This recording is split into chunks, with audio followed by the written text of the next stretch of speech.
not all failures are equal. It's about making more of the good ones and fewer of the bad ones. Spot on. That is the core message. Let's differentiate the good kind and the bad. Let's do everything in our power to prevent as many preventable failures as we can and celebrate and welcome the good kind. And we're going to differentiate and get onto all of them, but I want to sort of dig into it a little bit and some ideas, but also touch on as well the fact that you are so well known for your work on psychological safety. And that is a key thing to understand this book, isn't it? It is. I mean, these are adjacent, highly overlapping topics. Psychological safety describes, in my view, the environment you need to fail well. And now we're going to dig into the substance of what you do and how you experiment safely and in a learning oriented, joyful way.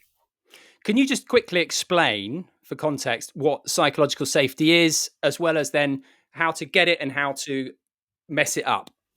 Psychological safety is a state of low interpersonal threat. So that sounds a little academic, and it is. But what that means is when you're in a psychologically safe environment, you believe not that it's easy, but that it is welcome and expected that you speak up directly with questions, concerns, ideas, and yes, even failures. So it describes an environment where you believe you can take the interpersonal risks that are essentially necessary, for learning and growth and innovation and all the rest. Do you think since you did your groundbreaking work into psychological safety that it has become more commonplace? I think we're heading in the right direction. I mean, I want to be clear. Psychological safety is an aspirational state, right? We are hardwired and socialized to be quite interpersonally risk averse. We really care what people think of us. So we're often, consciously and not so consciously hedging our bets.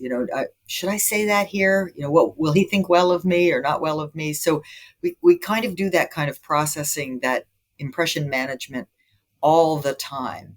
And when that isn't a dominant attribute of the environment, that's more rare than not.